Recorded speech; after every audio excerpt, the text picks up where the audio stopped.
every single growth area that you have has a yeah, and the fact that you're surrounded by a group of people that are there to coach you, to train you, to support you. I mean, so I think I think embracing a culture of yeah, but is what everybody needs to do in order to become the best version of themselves on and off. Wow. So yes, I have yeah buts. Welcome to the Yeah But podcast. I'm Marc Wolfe, executive coach and author of the best-selling book, Yeah But. If you've ever said yeah but when facing a challenge, this show is for you. Join me and inspiring guests from Super Bowl champs to Navy SEALs and human rights leaders as we share real stories of overcoming excuses and getting unstuck. Let's cut through the noise and lead better together. I'm here with our guest, Ben Utecht.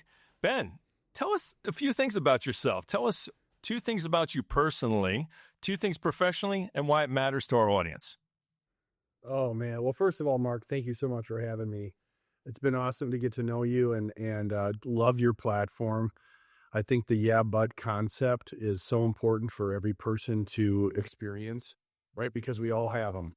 We all have them and they affect our lives greatly. So thank you for having me. So 2 things personal. Number 1, I am a husband and a father, and it's the joy of my life.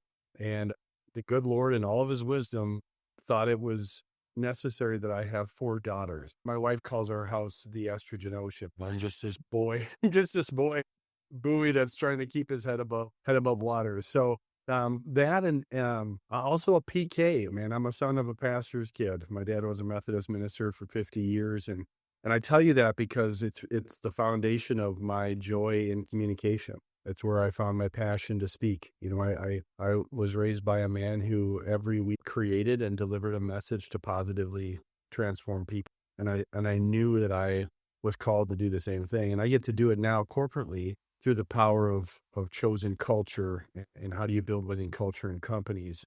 But what a blessing to kind of see that gift in practice by your father and then take that on yourself. From a business perspective, number 1, had a wonderful career in professional football, played 4 years with the Colts, won a Super Bowl in 2006, and then went on to have a very successful business career as a national speaker on organizational culture, and then becoming a chief culture officer in a wonderful company here in Minnesota. So it's been a fun ride.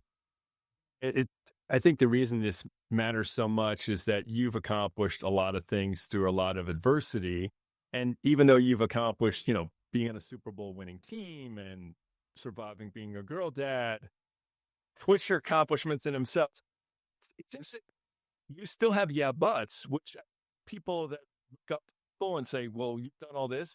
How can you have yeah buts? Is that true? Really? You have yeah buts? Oh man, so many yeah buts. And I'll tell you, listen, and I don't know if you've ever had anybody say it this way to you, but the yeah but culture is something that is very prevalent in team sports because team sports provides you with so many life lessons around collaboration, being on a team, right? Being surrounded by 53 of the greatest athletes on the planet. You learn very quickly what are your strengths and what are your growth areas.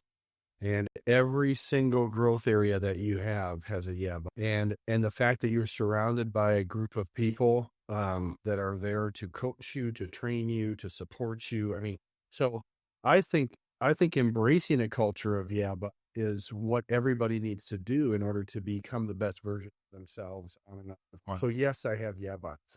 And I'm okay with having Well, it's interesting because in a competitive landscape, you would think that most people, because they're athletes, are like, I'm just an overcomer. I'm going to be able to get through it. I'm going to be able to do, but we're still human, that we still have things that we're still like, well, yeah, but even in sports, right? I mean, and you say oh yeah. give me an example, like the first example that comes to your mind that you saw when you were first in the NFL and you heard it, yeah, but, and it surprised you that people were like that. I think it would come down, my first reaction to that would be kind of the performance metrics that it takes in order to be, at the top level in sports, right? And so you're going to get a lot of yeah buts, or here's it. So when you walked into the Indianapolis Colts locker room on the big white wall, it said in blue letters, "No excuses, no explanation. The only way to win is through execution." And so, you know, I think that there's kind of the yeah, but can come in a form of an excuse or an explanation, right? Well, yeah, but this player, you know, runs this 40 speed, or this player bench presses this weight. And so you use those yeah buts as an excuse or an explanation for why you weren't able to do your job, right? Yeah.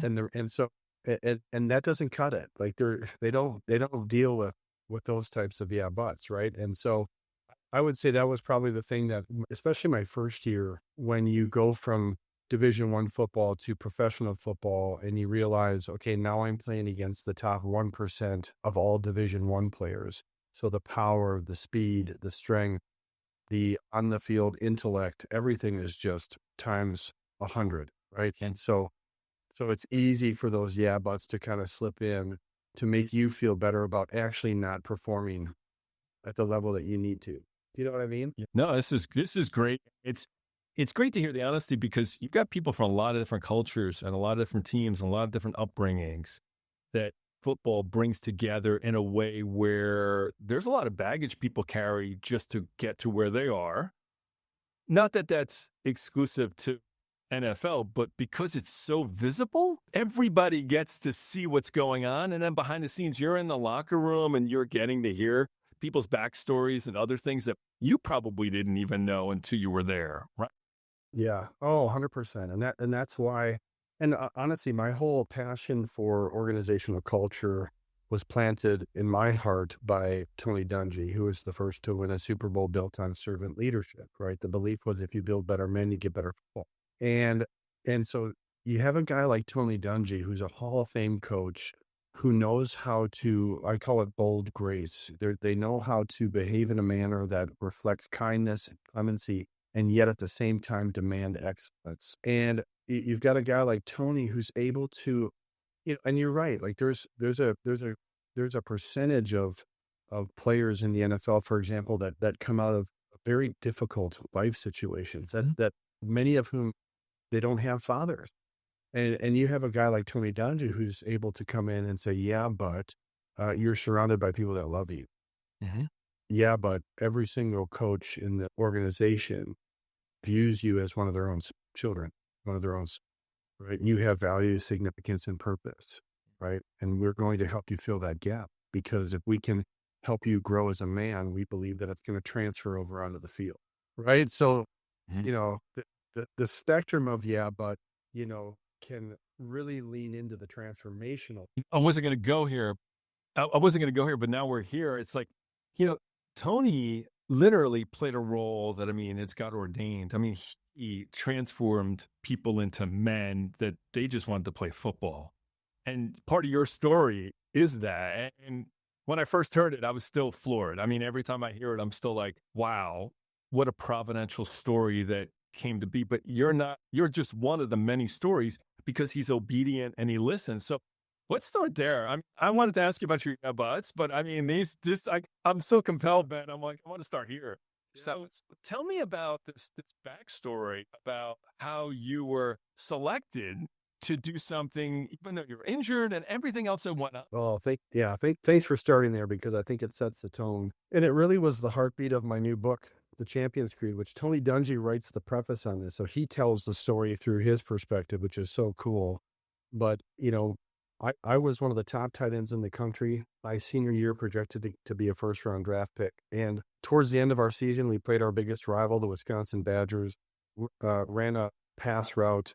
As I turned to look for the ball, I heard and felt popping all across my lower abdomen. My legs stopped working and I crumbled to the turf. But I caught the ball, Mark. That's all in that, right? I caught the ball. So I still made the, but I got carted off the field, and that was the end of my season.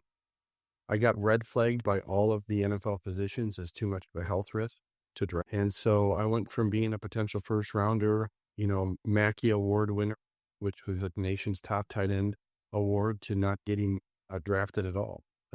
Driving up to my agent's office, holding back tears, Minnesota rainy day, put all my eggs in the football basket. 2 months before that moment, I had a chance to speak at a huge alumni event at the University of Minnesota. And I was the opening speaker for Tony Dungy, who is also a Gopher alumni. So I get up in front of 700 alumni and I say, hey, coach, if you really care about this university, if you really care about being a Gopher, you're going to draft me in the upcoming draft. And everybody loved it. And he was gracious enough to respond. He came to the mic and said, Ben, we know how talented you are. We'd love to have you. We drafted a tight end in the first round last year. And so we're not going to be looking for tight ends. And then he stepped away from the podium. And this goes back to what you said about listening. He was listening to he's a man of faith. So I like to believe that he was kind of being downloaded some wisdom, but he stepped back, put his hand on his chin for a few seconds, came back to the podium and said, Ben, I'm going to make a promise to you in front of all of these people. For some reason, you slip through the cracks. For some reason, you don't get drafted. I promise I'll be the first person to call. And it went in one ear and out the other. I still had a lot of interest. I hadn't yet gone to the draft, so I didn't know that I was going to be red flagged and for my injury. So fast forward 2 months, I get out of the car with my dad after not being drafted. I go sit at the table in my agent's office. There's a phone in the middle of the table. The only option I have is as a free agent, all the leftovers, right? The guys who come in and give veterans a break and rarely make a team. And 5 seconds after the free agent market opens, the phone rings and I pick it up and who do you think it was? It's Tony Dungy. Tony Dungy, man. The first person to call. And it wasn't just Tony Dungy. It was also Bill Polk, the Hall of Fame general manager, calling a free agent and saying, look, we didn't think this was going to happen. We know how talented you are when you're healthy. Our physicians believe they know what your injury is. We want you to be a Colt. We're going to send you to the top surgeon in the country. And all we want is for you to get better. So just rest the entire first year and we'll pay you as though you're a playing rookie. And here's a signing bonus just to let you know that we care. Yeah, but I haven't done anything for you. Yeah, but how do you know I'm going to be successful? And their yeah, but was, yeah, but how do you know that you won't become a starting tight end? Yeah, but how do you know that you won't help lead us to a world championship? And so that experience was just unbelievable. It's my miracle story in the NFL. And the result was really amazing. I was a starting tight end on a Super Bowl championship team and really set the tone and gave me a chance to show the world what I was capable of. But it only came because of one man practicing a chosen belief system around, assuming and believing the best in his players. That is an amazing story. I mean, you don't know how many lives you touch just because of living through that, man. That's amazing. This leads me to just the follow-up, which is humility in athletes is usually something they lead with. Usually, a lot of people want to be the best version of themselves, be seen as bulletproof, be seen as the top of their game, can't show vulnerabilities. And what you did was so countercultural and so different. How did you because some of your backstory was you were a little bit more of the arrogant type in the past when you were. Yeah. How did that transformation happen where you was the humility and to keep staying humble? Well, okay. Wow. And we could have a whole podcast on this when it comes to culture, but humility is built on a belief and it's built on a choice of practicing that belief. So, I have dealt with pride and arrogance, cockiness, however you want to describe it, because so many times in my life, things have gone the way that I've wanted them to. And I've allowed that to inflate my ego, right? At the same time, growing up in a faith family and talking a lot about power of selflessness, the power of faith and humility, the foundation in my humanity and who I am as a man was always telling me about how valuable and important selflessness is towards building trust and creating teams and great relationships. Honestly, Mark, it was more about, okay, I know that one of my growth areas is pride. And I know that the answer and the solution to that is practicing a spirit of humility. Listen, when you get to the NFL, Mark, you are confronted right away with an internal question. Are you okay being around people that are better? Yeah. And it doesn't mean that you ever stop working towards being the best. but it means that you are around some of the most elite talent in the world, and you are going to be faced with a confrontation. That there are people that can do things that you cannot. In the first team meeting I was ever in was, my job here is to win, but it's also to build a family. And the acronym for family in football is forget about me, I love you. Yeah. I mean, he's saying that to like 53 of the most powerful, egotistical, masculine people on the planet. Right. I mean, we're talking 5, 6 Hall of Famers on this team. And that's his entrance into what makes football, so valuable. So yes, I think that humility is incredibly important, but it is something you have to understand deeply. You have to choose to believe in it deeply, and you have to practice it deeply for it to have the value that it's capable. As you're saying this, it's in being a pastor's kid, going through the injury you've been through. You can know this fundamentally in your head, but acting it out and actually acting on that is the most difficult part that I've ever seen with leaders, right? They know that they're supposed to act a certain way, that they have to be. But Dungy did it in a way where he's like, I really don't care what you think. This is who I am. So you can either like me or not. This is who I am, right? Like, I don't know him like you do, but you're like, to say something like that and actually live it out and not just say for optics. Wow. That's different. Is the purpose of your life only to improve yourself, or is the purpose of your life to improve the lives of others? Ouch. Right. And honestly, it's always, there's a balance. It's like a hybrid. I mean, because the argument is, well, in order to improve other people, I have to do well. I have to love myself too. And I have to do well by myself. The more I love myself and the more I try to improve myself, the more I can love others and improve others. Right. But still to have those types of questions and to consider those types of philosophies in the NFL was a huge surprise. Right. But so good and such a huge impact on my life. Hey there, it's time for a quick break. While we're diving into how to live, learn, and lead better, I wanted to let you in on something I'm really excited about. If you've ever found yourself stuck in the yeah, but cycle, those moments where excuses get in your way of your potential, my new book, Yeah, But, Cut Through the Noise to Live, Learn, and Lead Better is for you. The book is packed with practical strategies, real stories, and actionable advice to help you stop making excuses and start making progress. Whether you're a leader, a learner, or just someone looking to cut through the noise, Yeah, But has something for you. And here's the best part. For a limited time, you can grab a chapter for free. Just head over to my website at www.marcawolfe.com/book to get started. Readers have already said that the perspective and stories guided them to get unstuck and move forward. All right, let's get back to the show and dive into more ways to break through those yeah, but moments.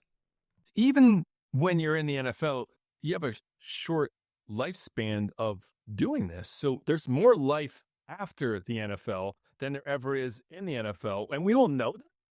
But what I'm hearing and what I'm seeing is that your life after, and because of his teaching, and because of the man he is, and because of what you're doing with this, he actually is spreading this in a way where you can affect tens of thousands or other people because of what you lived through. 100%. Yeah. And when I look at the last 13 to 15 years of my life, I can't believe it's been that long since I retired, but I often see it in parallel with what an NFL season was like. I mean, 16 regular season games. It's hard to explain to people how brutal that is on the human body. Like you get to week 8 and 9, and I'm not kidding. There is a week where you wake up and it's almost physically impossible to get out of bed. Like there is you hit a wall. Every season there's a wall, and you hit that wall, and it's like your body is saying, I can't do this anymore. Right. And you have to roll out of bed, and you've got to get the blood flowing, and you've got to get the mindset right. Right. And then you break through that wall. And then all of a sudden it's like your body comes back to life. And yet every single week you enter into a battle, a physical battle, an emotional battle, a relational battle. And I can't help but just see the parallels that are connected between that and life. I mean, the last 13 years has had incredible peaks, right? Where you hit the summit and it's like awesome. Like I found it, I reached my potential. And then all of a sudden the market changes, or all of a sudden you lose some of your best team members in the organization, or I mean, and then all of a sudden, boom, you hit the valley and it's hard to get out of bed. And some days you wake up and you don't know what your purpose is and your value and significance. But where's the mean in that? Where's the North Star? Where's the consistency? And that's that foundation of belief that is going to always balance the peaks, and it's always going to balance the valleys. And that is what I learned from Tony Dungy. You know, quiet strength. He was always just here the whole way. So when we were high, he could pull us in. When we were low, he could bring us up. And so it's like our lives are like an NFL football season. And how do we continue to practice the fundamentals and techniques that are the foundation of success? And how do we stay consistent through the storm and consistent through the sun, right? And that's all of that was found in a football locker room. I mean, it's like, what? You're living this out in a way where your authenticity and how you interact and what you really care about makes you more trustworthy and makes you more of a platform for people to listen to, calm, and no matter what the storm is. And you're getting to do it reach different people and a different audience with your book. And being a girl dad, I mean, there's a whole thing about being a girl dad alone. I mean, my role as a husband and a father, in part, is to meet them where they are, to understand their needs, and to do whatever I can to support them, protect them, provide for them. It's so important for me to listen very carefully to what they're telling me they need, or how they're telling me they need to be supported, or even at times challenging me, right? That's one of the things I've always said to my girls is, I'm okay with you challenging me so that I can become a better dad. If you don't like the way that I said something, or if the word choice that I used was hurtful, or I want you to feel comfortable in confronting me on that. And they have done it. And then in that moment, I have to choose my belief in the power of humility. This has happened before, like, Dad, like what you said and how you said it really hurt. Okay. And so in that moment, I had a choice to make. And so I chose to physically lower myself. I'm 6'7", 260 pounds. I'm not a small man. And so I chose to get on my knees. I'm below my daughter, my daughter's line, and take her hand and apologize. You know, and again, I'm not perfect. I'll probably make this mistake again, but I hear you. And I know that this is something that I have to improve. Right? Love that. And it's so much support when you hear that, the dads that get that. So Ben, you know, part of that, my wife had to teach me a lot of this about being a man. She's like, you're head of the household. That's biblical. And I was, oh, okay. And she's like, and there's responsibilities that you don't want to take, but you're going to, because that's the way it is as a man. And what I'm hearing from you is like, you'll even take advice from your kids, which most people would say, what would a 16-year-old know? People tell you what they really want. And when they do and you ignore it because you're too arrogant or they can't know, what you're really telling them is they're not important. And what you do for your daughters is not just listen. You physically get down and show them. You're showing them what a man is going to be and setting the standard for the men they're going to date in the future. Yes. By your actions, not just by your words. Yes. It makes you a better husband because, I mean, if you could do this with your daughters, your wife, obviously you're going to be able to listen to your wife better. I try to teach people too, because I teach on leadership from a different perspective, not through sports and through the experience you had with Dungy. And I teach it from coming from not having and having the ability to try to interact with people to the point where you can build relationships, because I didn't come from wealth, right? So I had to work my way up from poverty to be able to do this. And part of this is when you can do this with your family, you can also do it with your employees in different ways. It's comfortable, doesn't cross any lines, but when people come into your office and tell you something, or when you see something, you see body language, your job is to just be like, hey, I noticed this. Can you tell me more about what you're feeling, right? Or what's going on? Or what conversation did you just have that I see that this reaction? And just that, even if they don't tell you, they are like, wow, somebody noticed and it's my boss and he cared enough. What they do with that is up to them. You saying these stories, I hope people hear this and realize maybe there's things I can learn from my kids and my wife and my employees. What you're able to practice at home is able to transfer over to business. When you take time to communicate in a way that provides significance and value to your team members at work, when someone comes in and is willing to have the vulnerability to say, hey, how you handled this meeting or the tone that you had, it's just, here's how it made me feel. And if in that moment you're willing to, not through your pride, but through your humility, say, okay, I didn't intend for that. However, you experienced it that way. I apologize. Like that's not the kind of leader that I want to be. What are some of the ways that I can be better? Do you know what happens in that moment? Like you instantly build trust and credibility with that person. And then if they give you some examples and you actually apply and practice some of those examples, now they're going, holy cow, like this person not only respects me, but they actually care about what I have to say. So then what happens the next time where you have to, as the leader, hold them accountable for work? They are willing, they're more willing to accept, to accept the challenge and to do what it takes to do it because you have treated them in a similar fashion. It's not easy. No. By any means. And you're not going to be perfect at it. You will fail. But if you're willing to try, and if you're willing to apply, even on small, ripple levels, you will create, growth in areas that you otherwise wouldn't have been able to do. It's like a masterclass. I mean, Ben, the things we're talking about, seriously, 8.2 billion people in the world, this has all been solved. Your greatest asset in your company actually creates the profit is people understanding that every person that comes into your company has perfect purpose, significance, and value. They bring their own intrinsic belief system.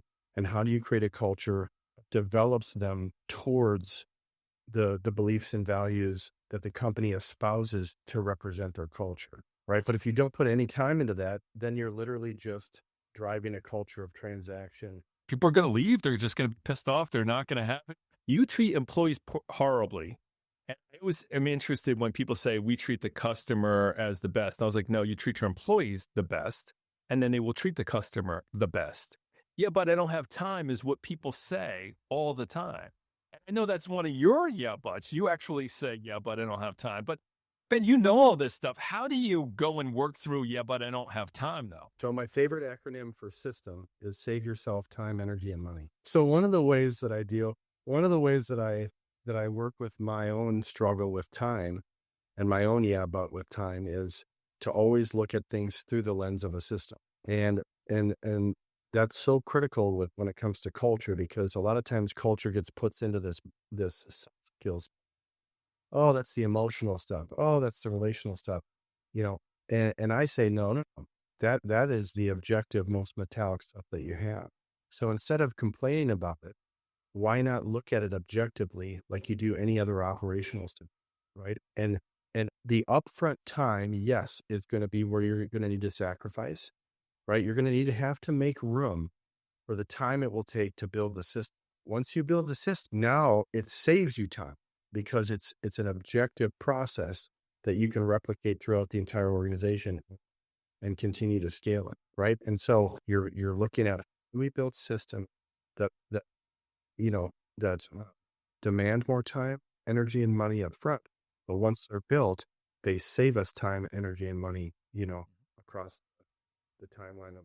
But share a story when you didn't have time because you thought you didn't have time to pursue something, but you actually you just didn't allocate your time great to be able to do that. You have any stories like that? Yeah, one happened last night. And I promise you, I'm a vulnerable guy, so I have no problems talking about this stuff. I married an incredible woman. I outpunted my coverage, pun intended. And, she was an academic All-American, captain of the women's golf team at the University of Minnesota, did some pro golf. She is a type A, just operational woman, right? Her dad's an engineer, her brother's an engineer. Like that's just the way that it is. And she married a creative. She married a total creative visionary who doesn't manage his time, just goes, right? So here's case in point, like this, and this is something that has been a continuing area of conflict in our marriage. You know, I work really hard when I work, and when I have breaks, I don't. And so, like, my days, wearing multiple entrepreneurial hats and executive hats, like, I might have days where I have from 7 a.m. until 1 p.m., I am back to back and I'm getting after it. But then from 1 p.m. to 3 p.m., I've got a window. That's not my wife. My wife is always, when the next thing is completed, the question is, okay, what else can I do to improve my family's life and improve, right? And I love it. It because it challenges me. But like it happened the other day, like, you know, it's 3 o'clock in the afternoon. I finished a full day of meetings. I had one, a little bit later. So I went downstairs. So she comes downstairs and walks past me on the couch, and I'm kind of getting the side eye from her, and I'm going, I know what's going on there. So she's continuing to work. This is interesting because you're more like my bride, right? So she's an introvert and she's creative. And I am more like your wife, where I'm like, oh, there's a minute of time. You've got to be able to do something. Why not do this other thing while I'm waiting for this thing to cook? Or when I'm doing, like, I'm like, because why would you not get more done? It's been a really good learning process for both my wife and I to embrace the superpowers that come out of our the way in which we work, but then also recognize the kryptonite that exists within the way that we work. And so I'm just one of those guys where I can get a lot done. I can get a lot done I just move and I go and I accomplish. And that's very athletic of me, right? It just is. Like that's the athlete life. Is you go in, you go 150 miles an hour, Right. and then you get done and you go and you rest. I have to learn from her of how I can make some strategic choices to, and then she needs to learn from me on the importance of rest and, knowing how to prioritize. And this was what your chapter was about. You get 1440 minutes. Yeah, right? exactly. And Yeah. what you do and you use it. The other yeah, but you mentioned was, yeah, but I don't know what to do next. No, I mean, you got 20 things going on. What do you mean? What does that mean? I don't know what to do next. I think for me, I've been on a learning curve over the last decade, surrounding myself with, elite business, PhD, chief people officers in Fortune 100 companies. And so for me, I don't know what to do next. I think would be a reflection of, and you talk about this too, like I describe it as wisdom is found at the intersection of knowledge and experience.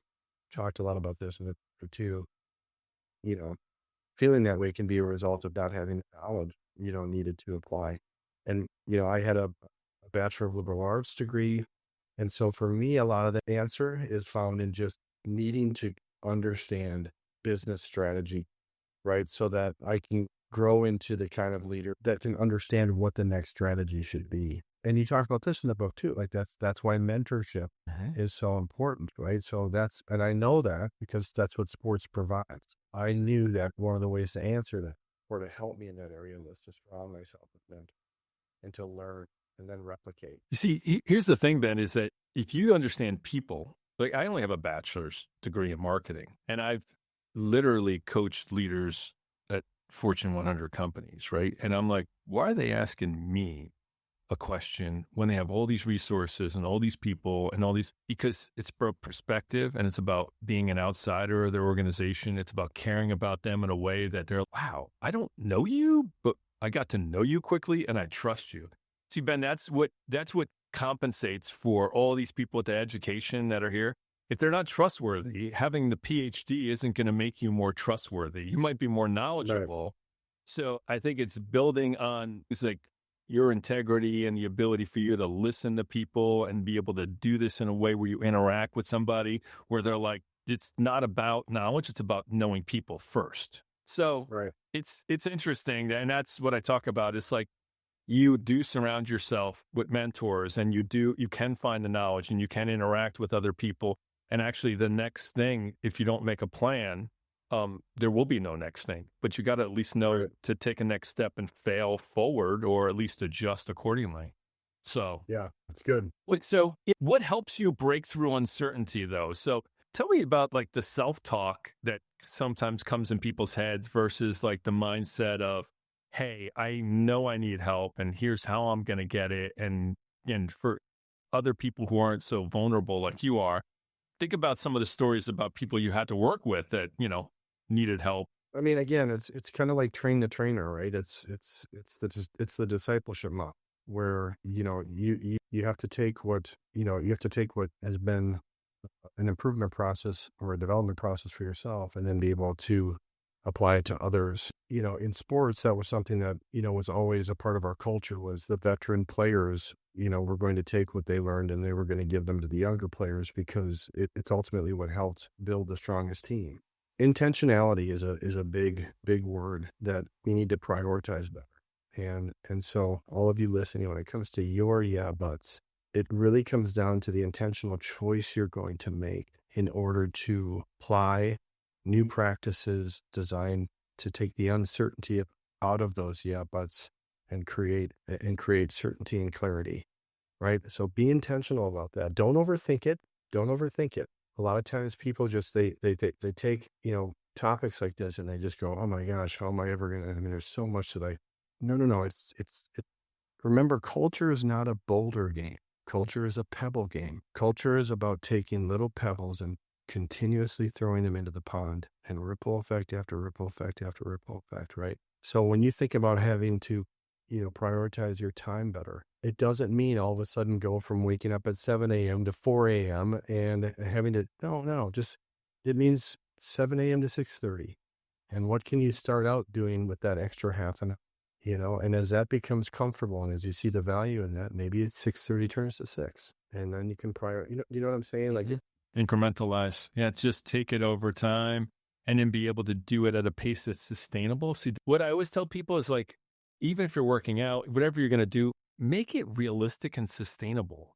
Why set such a huge goal that you're going to swallow in one large gulp?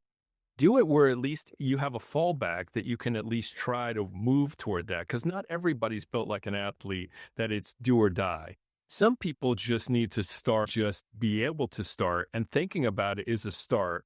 And then acting on it is the next part of the start. So surrounding yourself with other people that actually have similar beliefs or are actually working on things together, trying to overcome their own yeah buts. This is all part of the progress. And then listening to a podcast where it's somebody you trust and they're not just blowing smoke, but you're like, maybe I should try this. Maybe this will work. yeah, exactly. Yep. Reading our books, both of our books probably would help a few people, I'm thinking. What do you think? Well, I will tell you that, the story arch of the book was given to me by one of my mentors, who's seven times author, 3-time CPO, Fortune 100 CPO. And he said, like, the most powerful story arch is one that follows inspire, teach, coach, and inspire.